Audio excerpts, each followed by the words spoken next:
Imagine you are in the middle of a sentence, articulating a thought that holds the weight of your experience, perhaps at a business meeting, a dinner with peers, or a quiet gathering of friends.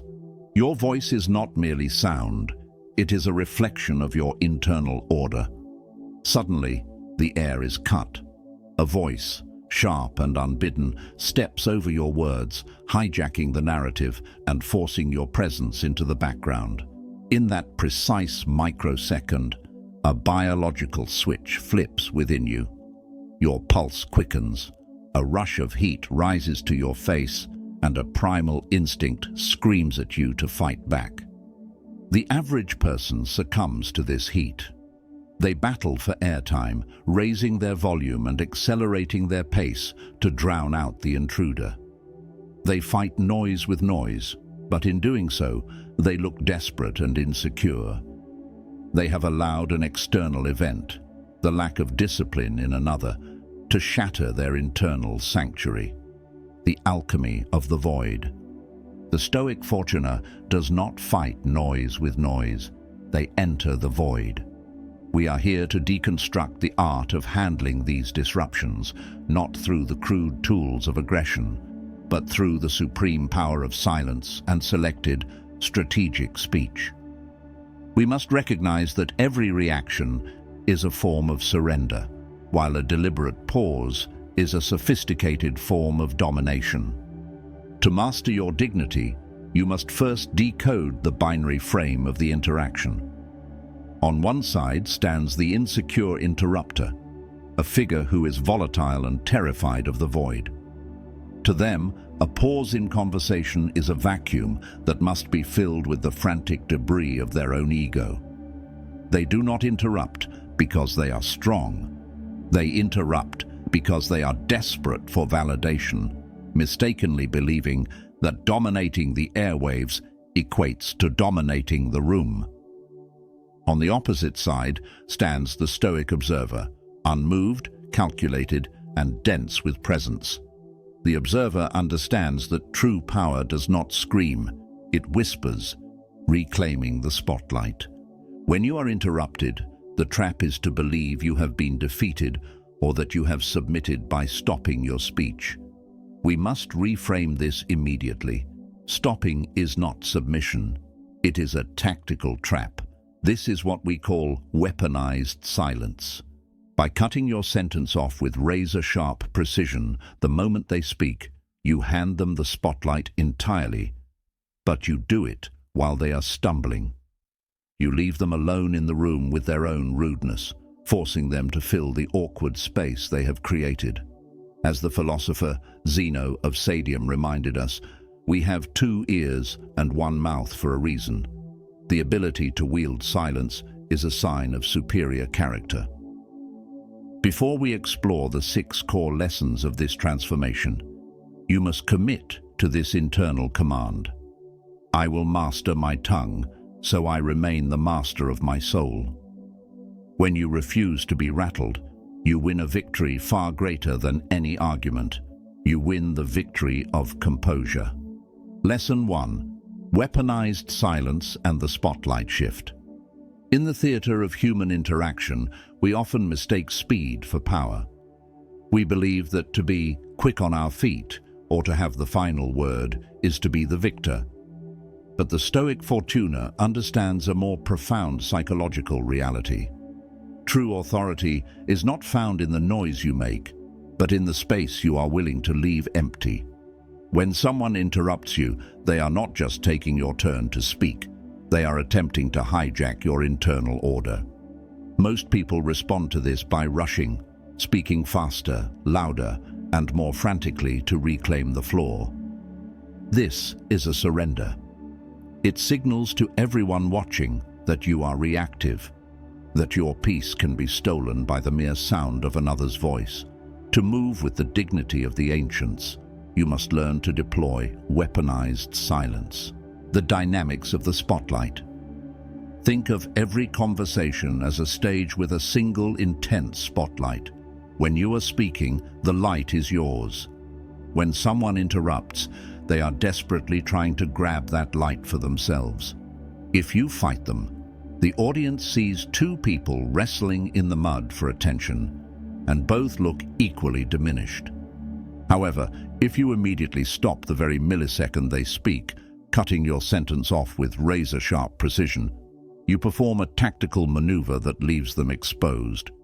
You hand them the spotlight entirely, but you do it while they are stumbling over their own rudeness.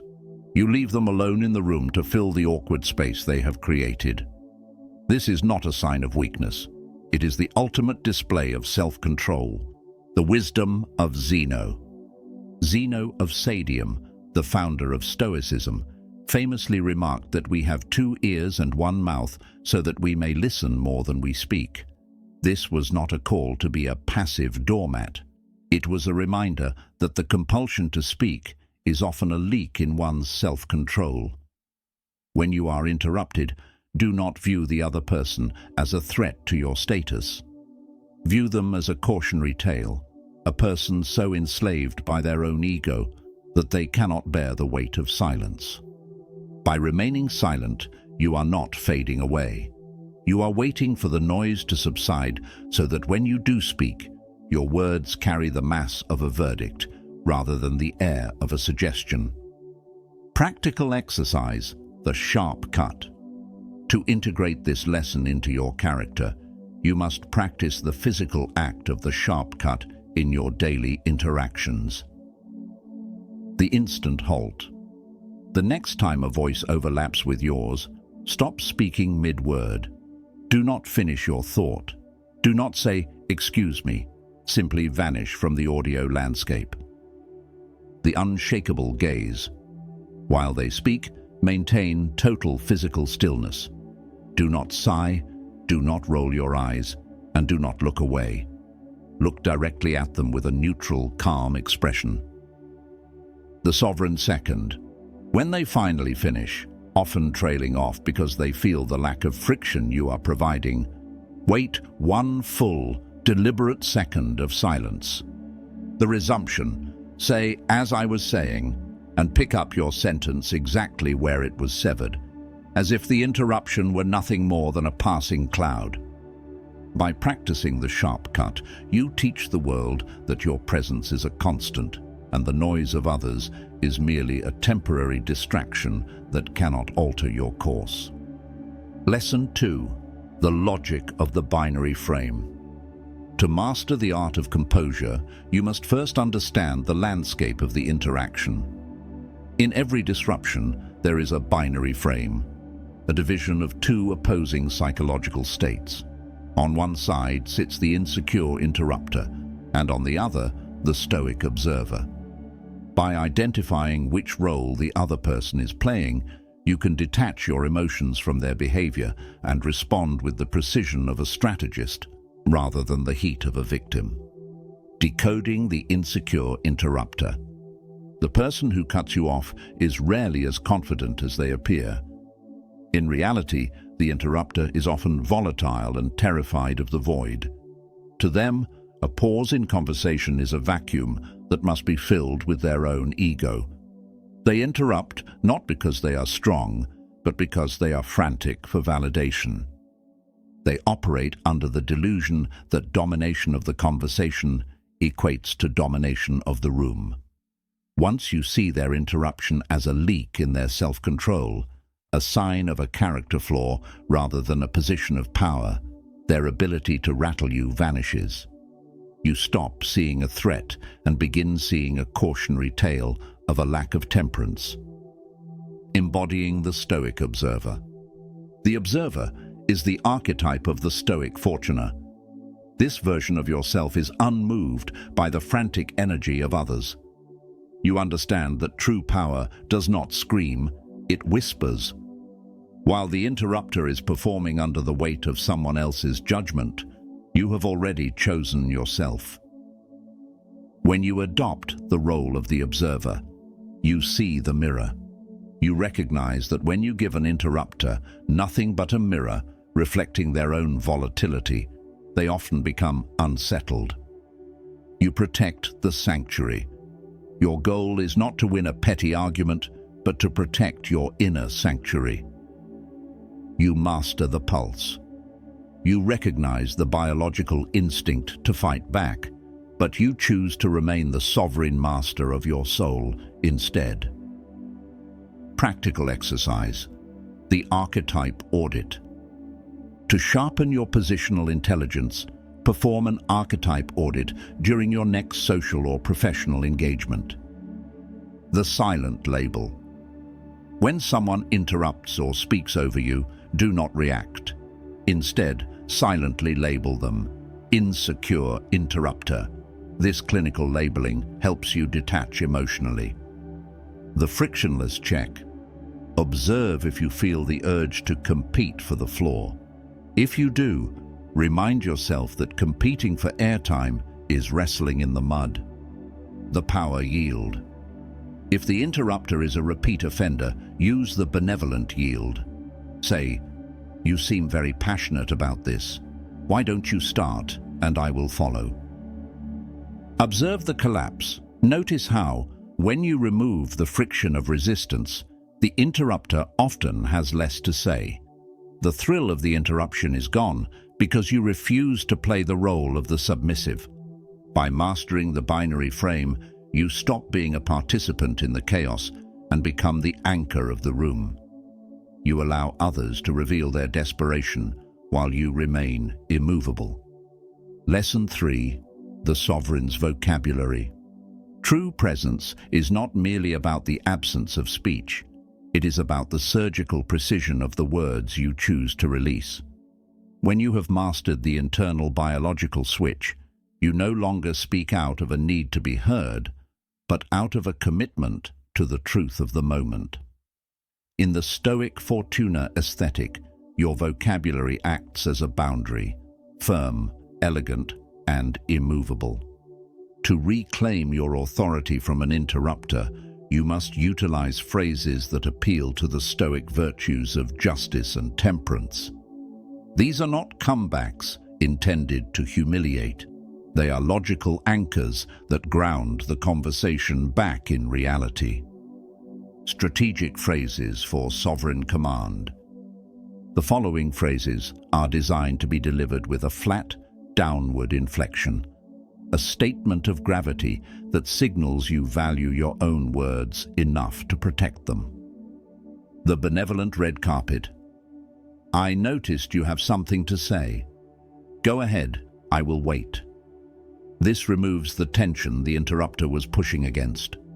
By verbally rolling out the red carpet, you signal that you are so secure in your position that you can afford to let them speak first. The logical contract. Please finish your thought, then I will finish mine. This establishes a fair exchange. You are granting them permission, but you are also booking your time slot, ensuring your original thought does not die. The diagnostic inquiry. Are you interrupting because you feel I'm finished, or because you don't want to hear what I have to say?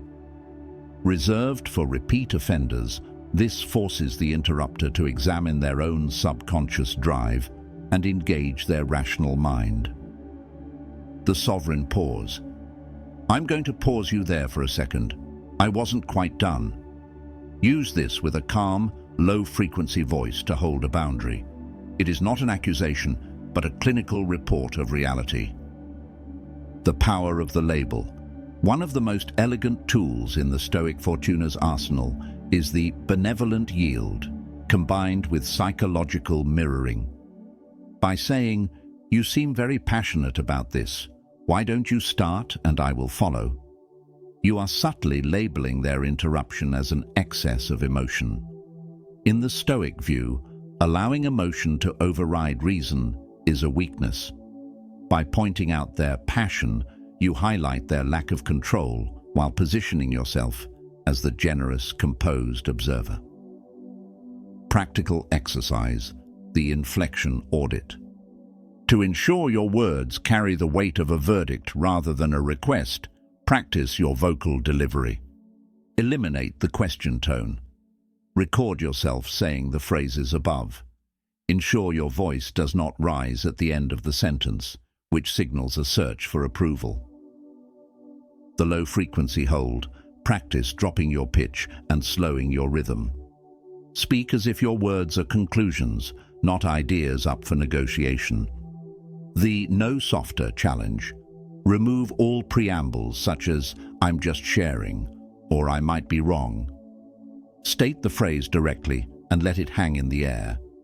When you respect your own silence and the structure of your speech, the world has no choice but to adjust to the standard you have set. Lesson 4. The Internal Citadel. While phrases and postures are powerful, they are merely the outer walls of your defense. True sovereignty is won or lost in the unseen war, the one raging inside your own mind. To be the Stoic Fortuna is to be manageable by no one. If an interrupter can provoke a flush of anger or a long silence makes you spiral into self-doubt, your power remains an illusion. You are exposed.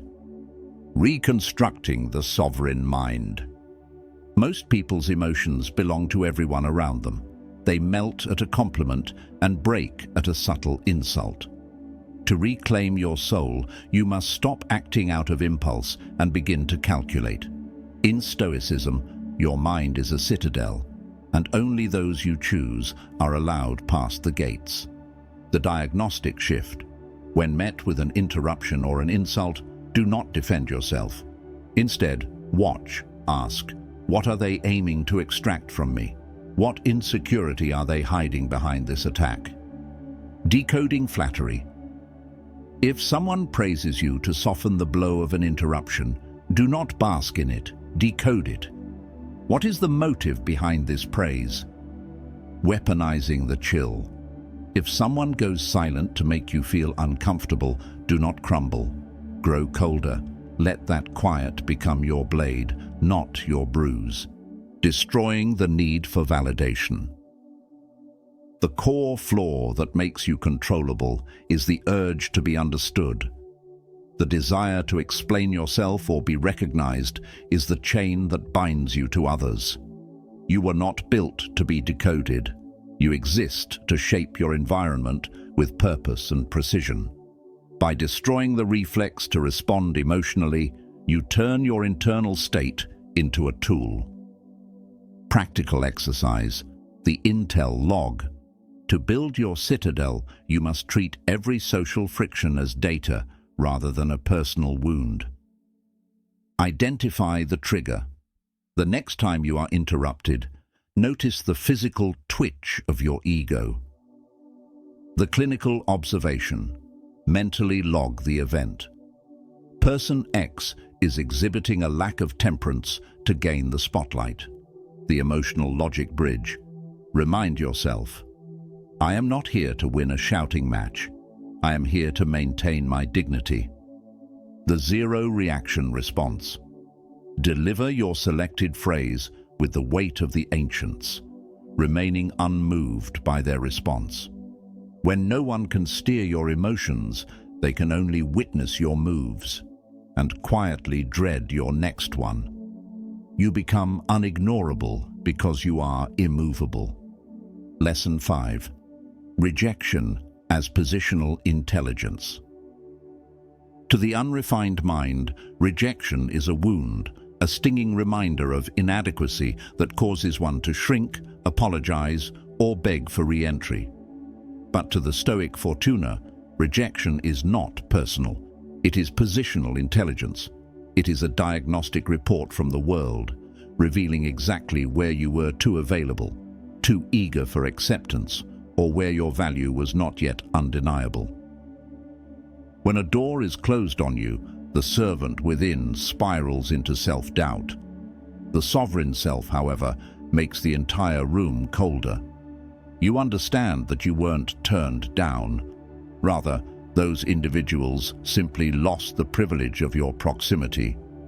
Rejection is the fire that shows you what must be frozen, what must be severed, and who must be left behind. The strategy of the deliberate void. The most powerful response to being dismissed is not retaliation or an emotional exit. It is the pulling of your presence like a blade. Most people take presence for granted until it vanishes. By disappearing without a word, Without a message and without a backward glance, you create a deliberate void. Never show a reaction. The instant you display pain or frustration, you grant them victory. Stay steady, distant, and unreadable. Rewrite the script. Stop viewing yourself as the one who was dismissed. Instead, recognize that you provided a moment for them to prove they could recognize value, and they failed. Ascend in silence. Use the clarity that rejection brings to sharpen your image and fine-tune your presence. You do not settle scores. You elevate your value so loudly that those who once ignored you are eventually forced to explain themselves. Transforming intel into leverage. Rejection slices through the fog of social niceties and reveals the true hierarchy of a room. It tells you who is blind to your presence and where your influence hasn't reached yet. This is not a failure. It is a rerouting toward a version of yourself that never trembles and never waits for approval. When you eventually reappear, it is not to seek revenge. You reappear only when your results are so undeniable that your presence makes the dismissive feel uneasy. You become the example against which everyone else is measured, having ascended far beyond the level of those who once thought they could exclude you. Practical exercise. The echo of absence. To master the art of positional intelligence, practice the echo of absence exercise when you feel undervalued in a professional or social setting. The immediate cut. The moment you realize your input is being sidelined or your presence is being treated as a utility, stop contributing entirely. Do not complain, simply become a silent observer. The physical exit. Leave the space at the first appropriate moment without a long preamble or an apology. Depart with the composure of someone who has more important kingdoms to tend to. The dark period. For a set period, do not initiate contact. Do not explain where you went or how you felt. The ascension. Use this time to focus on movement and action, crushing self-doubt through results rather than slogans.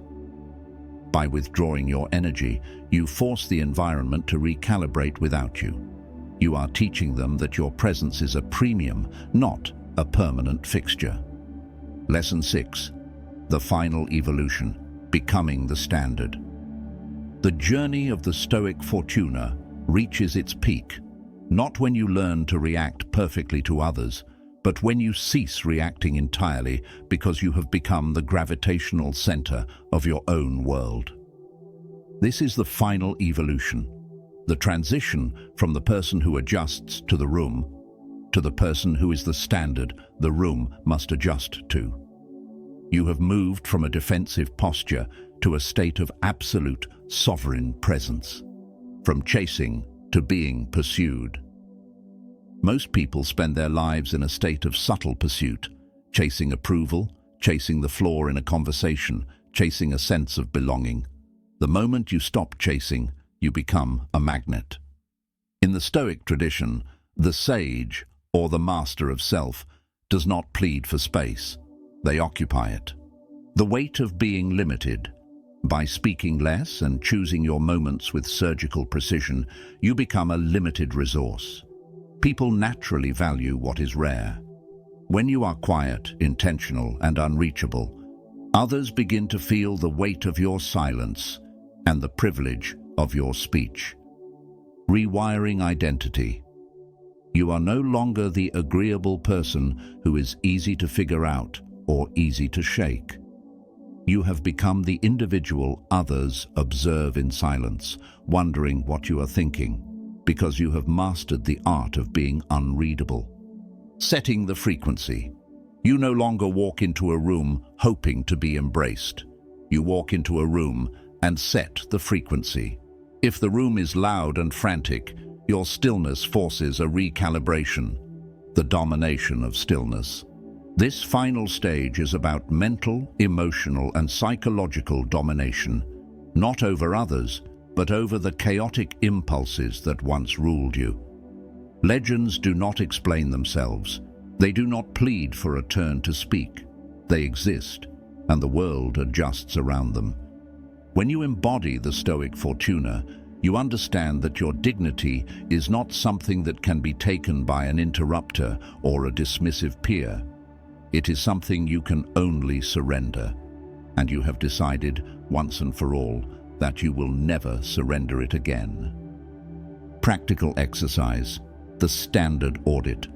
To finalize your evolution, you must conduct a cold clinical audit of how you project your standard to the world.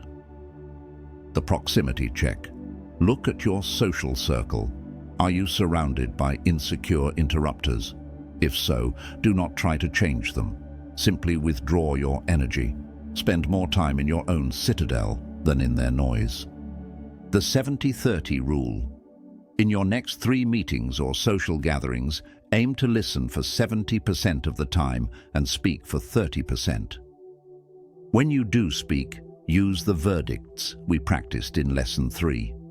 Observe how the value of your 30% begins to outweigh the 100% of others.